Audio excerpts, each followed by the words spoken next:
ம்.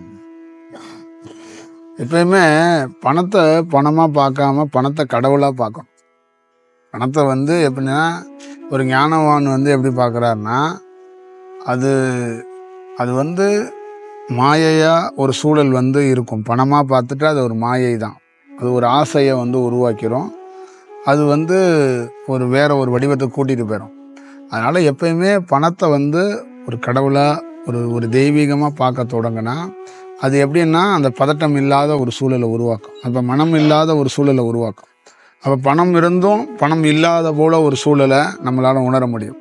ஒரு பெரும் தொகையை ஒரு ஏழைக்கிட்ட 50 லட்சம் 20 லட்சம் 30 லட்சம் கிடைக்குது அப்படின்னா அவங்களுக்குள்ள ஒரு பதட்டம் இருக்கும். இப்போ நிறைய பேருக்கு பேங்க் வாசலில் போய் ஒரு நகையை வச்சுட்டு அந்த பணத்தை வீட்டுக்கு எடுத்துகிட்டு போகிற வரைக்கும் உயிரை கையில் பிடிச்சிட்டு இருப்பாங்க. ஒரு பயம், ஏன்னா கையில் பணம் வச்சுருக்கமேனு. அது மாதிரி தாலி எடுக்க போவாங்க, நகை எடுக்க போவாங்க. பஸ்ஸில் பார்த்தீங்கன்னா அந்த பொருளை பத்திரப்படுத்தி கொண்டு வருவாங்க. ஆனால் அதுக்கு முன்னாடி அவங்க கழுத்துலேயே சங்கிலி போட்டிருப்பாங்க, தோடு போட்டிருப்பாங்க. அதெல்லாம் என்னைக்காவது ஒரு நாள் தான் கவனிப்பாங்க. இல்லை எவனாவது திருடர் ஜாக்கிரதை இல்லை ஏதாவது ஒன்று சொன்னாதான். அது வரைக்கும் தாலி கழுத்தில் இருக்குன்னு தெரியும், ஆனால் அது தங்கங்கிறதே தெரியாது நிறைய பேர். புரியுதா? அதை அந்த உணர்வற்ற நிலைக்கு பழகி போயிடுச்சு. ஒரு டயத்தில் என்னென்னா தங்கமாக தெரியாது, தாலியாக தெரியும். தோடாக தெரியாது, தங்கமாக தெரியாது, தோடாக தெரியும். ஆனால் பணம் கையிலே இருந்துக்கிட்டு இருந்தால் ஒரு நாள் உங்களுக்கு பணமாக தெரியாது. இப்போ கடவுளுங்கிறவன் என்னன்னா கையிலே பணம் இருக்குது, அதனால் அவனுக்கு பணமாக தெரியலை. ஒரு ஞானிக்கிட்டையும் அதுதான், எப்போயுமே கையிலே பொருள் இருக்கிறதுனால அவனுக்கு தங்கமாகவும் அது தெரியலை, பணமாகவும் தெரியலை. புரியுதா? எல்லா பொருள் மாதிரி தான். ஒரு குப்பையும் அங்கே கிடக்கு, ஒரு தேங்காய் திருவண்ண மூடியும் கிடக்கு, தேங்காய் மூடியோடையும் இருக்குது, தங்கமும் கிடக்கு, வெள்ளியும் கிடக்கு. அவனுக்கு எல்லாமே ஒரே இதாக தான் இருக்குது. அந்த மனம் இல்லாதனால அந்த எல்லா பொருளையும் ஒரே மாதிரி தான் பார்க்குறான். தேங்காய் மூடிக்கு என்ன முக்கியத்துவமோ அது மாதிரி கட்டுக்கட்டாக கிடக்கிற பணத்துக்கு அதான் முக்கியத்துவமாக இருக்கிறான். அதே விஷயத்தை தான் திருப்பதியில் இருக்கிற பெருமாள் என்ன சொல்கிறாருன்னா, கட்டுக்கட்டாக என்ன வச்சாலும் அதே நீ என்ன மாதிரியே நீ மாறு.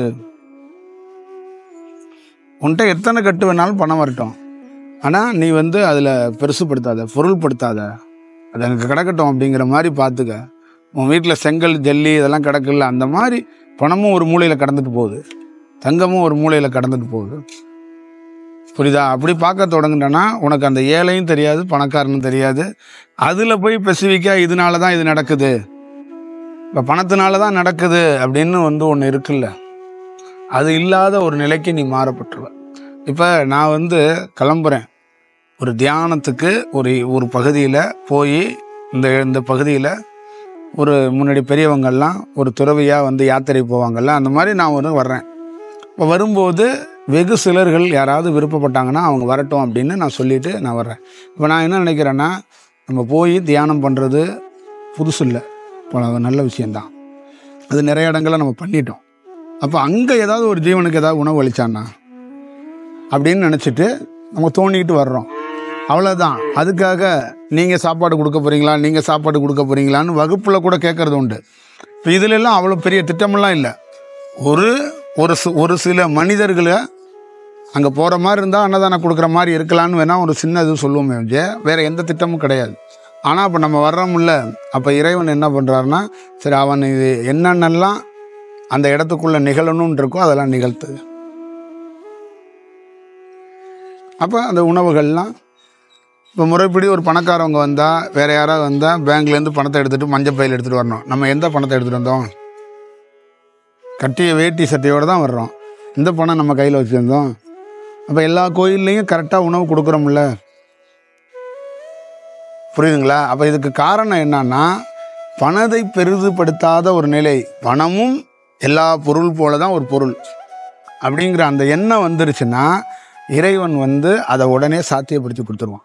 என்னைக்காவது ஒரு நாள் உங்களுக்கு பணமும் பெரிது இல்லைன்னு தோணிட்டா கோடி கோடியாக பணம் வரும். பணம் பெரிதுன்னு நீங்கள் நினைக்கிறீங்களா, அதனால தான் வர மாட்டுது. அதுதான் உலகம், அதுதான் வாழ்க்கைன்னு நினைக்கிறல்ல, அது அங்கே ஒரு இதை வச்சிட்றான். புரியுதா? என்னைக்காவது ஒரு நாள் உடல்னு பார்த்துட்டேன்னா அது ஒன்றும் இல்லை. இந்த உடலுக்குள்ளே காமன்னு பார்த்துட்டேன்னா உடலை எல்லாத்தையும் நீ மூடணும். புரியுதா? ஒரு யோகியாவை ஏன் திறக்கிறான்னா அது ஒன்றும் இல்லை அப்படின்னு திறக்கிறான். புரியுதா? அதுக்குள்ளே இது அதுன்னு நீ பார்க்க தொடங்கிட்டேன்னா அவ்வளோதான். எந்த கோவிலில் எந்த பார்வதி தேவியை அதையோ மாறாப்போட எந்த சிலை இருந்திருக்கு? அவ என்ன சொல்கிறா? அதை ஏன் இப்படி பார்க்கணும் அப்படிங்கிறது தான். அது அந்த மாதிரி ஆயிடுச்சுன்னு வச்சுக்குவே, அதே மாதிரி தான். அப்போ காமம், இந்த பணம், இந்த தங்கம், இந்த உணவு எல்லாமே இப்படி தான். நீ எல்லாத்தையும் பிரித்து வேறு வேறு மாதிரி பார்த்துக்கிட்டே இருக்கிற. அதெல்லாம் ஒன்றும் இல்லை அப்படின்னு பார்த்துட்டேன்னு வச்சுக்குவே, உனக்கு நீ உணவு சாப்பிட்லாம், சாப்பிடாமே இருக்கலாம். நீ உணவை தேட வேண்டியதில்லை, பசின்னு சொல்ல வேண்டியதில்லை. உடை தேட வேண்டியதில்லை, உடை போடலாம், போடாமையும் விடலாம். அது வரைக்கும் உன்னை பார்த்துக்கிட்டு இருந்தவன் வேறு மாதிரி பார்ப்பான். காலப்பேர் ஒரு எந்த உடையை போட்டு நிற்கிறாரு, புரியுதுங்களா? மனிதர்கள் மத்தியில் நடக்கிறதுனால தான் எல்லா துறவியுமே உடை போகிறோம். நீங்கள் சங்கடப்படக்கூடாதுன்னு தான். இல்லைன்னா ஞானங்கிறதே உடை போடக்கூடாது. புரியுதா? ஞானம் அடைந்துட்டாங்கன்னா அவங்க உடையெல்லாம் திறந்துருவாங்க.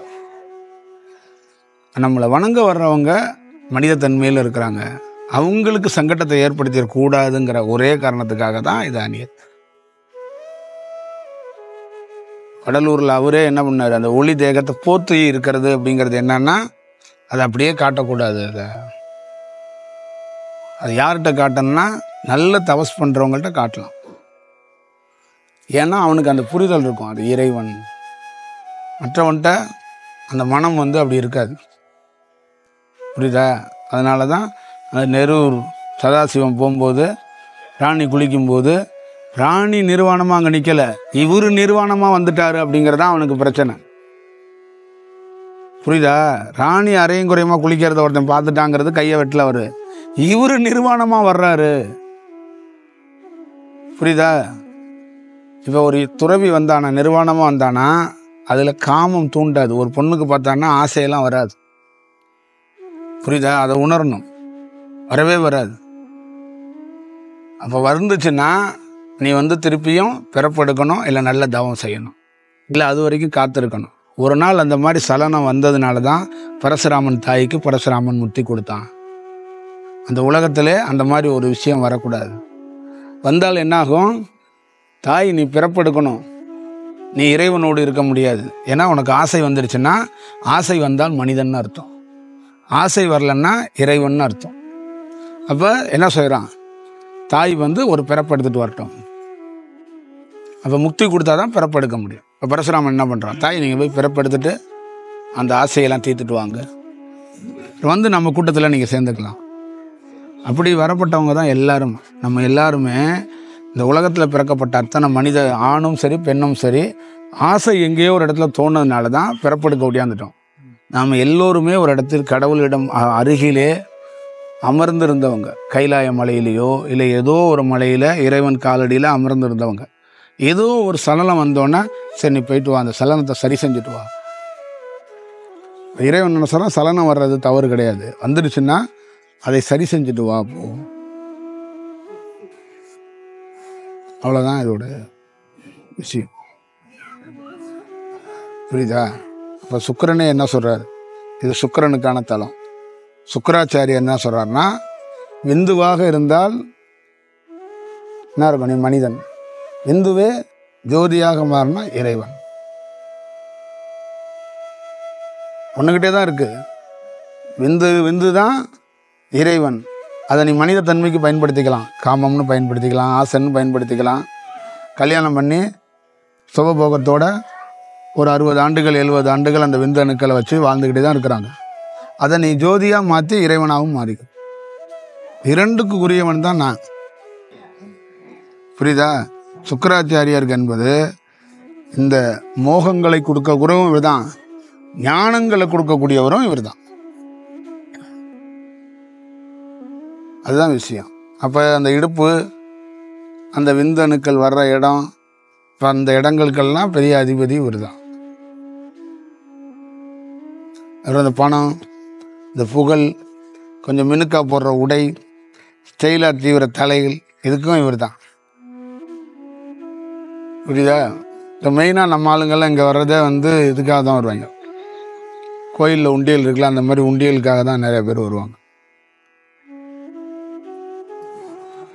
அப்போ அவன் என்ன சொல்லுவான், அந்த விந்தணுக்கள் மனிதனாக தான் இருக்கும். எவன் ஒருவன் எல்லாத்தையும் ஒரு சேர பார்க்க தொடங்குறானோ, ஒரே மாதிரி, அம்மாவா ஒரே மாதிரி, அக்காவா ஒரே மாதிரி, பொண்டாட்டியா அவளும் எனக்கு அக்கா மாதிரியே தான் தெரியுறா, அந்த மாதிரி பார்த்துட்டான்னா அவனுக்கு ஏது காமம்? புரியுதா? அவனுக்கு அங்கே எங்கிட்ட வந்துட போகுது காமம். அப்போ இது என்ன, இவர் என்ன பண்ணுவார்னா, இப்படி ஒருத்தன் தன்மை ஆகிட்டான், இனிமேல் இவன் நாத விந்த போய் காமத்துக்கு பயன்படுத்தினா பாவமாக போயிடும், அதை ஒளியாக்கி விட்டுருணும். அதுக்கு என்ன வழி அப்படின்னு அவர் பண்ணுவார். அப்போ உடல் இல்லாமல் ஒரு நரம்பை வச்சு சேர வைப்பார். அவ்வளோதான் இது. இப்போ மனித தாம்பத்தியங்கிறது உடலும் இணையிறது, இறை தாம்பத்தியங்கிறது நரம்பு இணையிறது. இப்போ ஒரு யோகி என்ன பண்ணுறான், இறைவனுக்கு திருமணம் பண்ணி இறைவனை இணைக்கிறான். அதுதான் பார்வதியும் பரமசிவமும். இந்த சுக்கராச்சாரியர் என்ன பண்ணுறாருன்னா, நாத விந்த நீ ஒளியாக மாற்றணுன்னா பார்வதியும் சிவனும் கல்யாணம் பண்ணியிருக்கணும். அப்போ தான் ஒரு வேலை சரியாக இருக்கும்.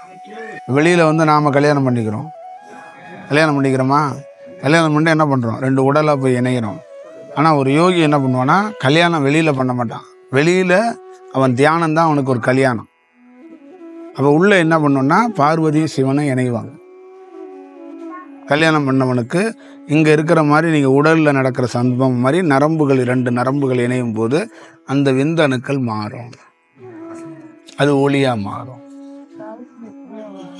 இப்போ நாகஸ்வரம் வாசிக்கிறதுக்கு நம்ம ஆளுங்க உட்காந்துருக்காங்கல்ல, அந்த நாகஸ்வரம் தான் நமக்கு வாசி. வடது தோளில் கொஞ்ச நாள் குடியிருப்பான், இங்கே குடியிருப்பாங்க. இந்த இடது தோளில் கொஞ்ச நாள் குடியிருப்பாங்க. இந்த வலது தோல் இடது தோல் இந்த 2 கையெல்லாம் என்ன சொல்கிறேன்னா 2 கலையை வைத்து தான் சொல்கிறது. கொஞ்ச நாள் இறைவன் என் மார்புகளிலே குடியிருந்தான். திருப்பதியில் வெங்கடாஜலபதி மார்புல இங்கே இருக்கிறாருன்னா எதோ சொல்கிறாரு. நிறைய முட்டாளுங்க சுற்றிட்டு அலைகிறாங்கல்ல, அந்த முட்டாளுங்க என்ன சொல்லுவாங்கன்னா, லட்சுமியை பெருமாள் இதயத்தில் வச்சுக்கிட்டு இருக்காரு, கலையை சுவாசத்தை வாசியை இதயத்தில் வச்சுக்கிட்டு உட்காந்துருக்கான். அந்த ஆள் என்ன கல்லாப்பட்டி சிங்காரமா, காசை லட்சுமியை இங்கே வச்சு இதயத்தை திறந்து வச்சுட்டு உட்காந்துருக்கிறதுக்கு? அவர் என்ன சேட்டா மார்வாடி? அவர் திருப்பதியில் இருக்கிற வெங்கடாஜலபதி இல்லை பிளாக் மணிக்கு இந்த பணம்லாம் எடுக்க 300 கோடி 200 கோடி பணம் கொடுத்துட்ருக்காங்க, அந்த மாதிரியா? அவர் மார்புலே இதயத்திலே லட்சுமியை வச்சுட்டு உட்காந்துருக்காருன்னா காசை கொடுத்துருவார். ஏண்டா டே, அது கலைடா. அவள் கடவுளை இந்த மாதிரி சுவாசத்தை நான் என்ன கொடுத்தேன் 7 மணிக்கு, சந்திரக்கலை சூரியக்கலைன்னு கொடுத்தேன்ல, 2 பக்கம் பிரிங்கடான்னு. அந்த விஷயத்தில் என்னன்னா, ஒரு ஸ்டேஜில் ஒரு கடவுளை என்ன பண்ணுவான்னா, ஒரு கலையாக கூட நிற்பான், சந்திரனாகவே நிற்பான். சந்திரன் போக மாட்டா, இங்கே உட்காந்துக்கிட்டு போக மாட்டா அப்படிங்கிறத அந்த ஆள் சொல்கிறாரு. புரியுதா? இங்கே வந்தாப்பா சூரியனுக்கு நான் போக முடியலப்பா, மாற முடியலப்பா அடுத்த கலைக்கு, அவள் இங்கேயே நின்றுட்டாப்பா, நான் அப்படியே இருக்கிறேன்ப்பா. அவள் என்னைக்காவது ஒரு நாள் இதுலேருந்து மாறி இங்கிட்டு வந்தால் தான் மாற பண்ணும். புரியுதா? இப்போ நீ இங்கே இருக்கிற இதில் ஒரு சுவாசம் ஓடும், அடுத்த இடத்துக்கு போனேன்னு வச்சுக்கவே, அந்த சுவாசம் என்ன பண்ணுன்னா இங்கேயே நிற்கிறான்ல அவன், சரி அதை விட்டுருவான். அவன் வந்தான், நம்ம கொஞ்ச நாள் அவன் சைடில் இருந்தான், சரி அவனை விட்டுருவோன்னா அவன் அடுத்த தோளுக்கும் உனக்கு அங்கே என்ன இருக்கோ அது மாறும். சில துறவிகள் மாறாது, அவன் அங்கேயே கிடப்பான். என்னடா அப்படின்னு கேட்டால், இறைவன் போக மாட்டாருங்க, வடது தோளில் உட்காந்தாரு, சரி நான் அங்கே உட்காந்தேன், அடுத்த இடது தோளில் உட்காந்துட்டாரு, இங்கேயே உட்காந்துருக்கேன். மாறினா தான் அவன் எங்கேயாவது வேற எங்கேயாவது போக முடியும். புரியுதா? அந்த சூழல் தான் நம்ம இறை தோற்றத்தை அர்த்தநாதீஸ்வரர் லிங்கம் எல்லாமே வச்சுருக்காரு. இங்கே வச்சுருக்கிற அத்தனை நவகிரகங்கள் எல்லாமே ஒரு கரெக்டான ஒரு சூழலில் ஏற்ற மாதிரி தான் பிளான் பண்ணி வச்சுருக்காரு. இதுதான் அதோடைய உண்மையான வடிவம், உண்மையான செயல். அப்போ இதுதான் இப்போ ஒரு செயல் வடிவம். அப்போ ஞானம் என்பது என்னன்னா தனியாக கிடையாது, ஞானம் என்பது உலகத்தோடு சேர்ந்து கொட்டி கிடக்கு. அப்போ ஞானத்தை தனியாக தேடக்கூடாது. தியானம் இமயமலையில் போனால் தான் தியானம் வராது, தியானம் கொட்டி கிடக்கு எல்லா இடங்கள்லையும். ஆமாம். இப்போ என்ன பண்ணுவாங்க, தியானம் பண்ணுறவங்க ஸ்டூடெண்டெல்லாம் அழைச்சிக்கிட்டு ஸ்பெசிஃபிக்கான சில இடங்களுக்காக போவாங்க, அதுதான் தவம் பண்ணுற இடம். இப்போ இந்த இடம்லாம் என்னென்னா பரிகாரத்தலம்னு ஒதுக்குவாங்க. நீங்கள் இப்படி ஒதுக்கி பார்க்குறல்ல, அது பேர் ஞானம் கிடையாது. சாக்கடையில் கூட உட்காந்து ஞானத்தை போய் பெற வைக்கணும். சாக்கடையும் கங்கையாக மாற்றிட முடியும். அந்த வல்லமை வேணும். புரியுதா? அதுதான் விஷயம். அப்போ ஒவ்வொரு விஷயத்துக்குள்ளேயும் ஒன்று ஒன்று இருக்கு. அதுதான் இப்போ இந்த இடம் எப்படின்னு பார்த்துக்கோங்க.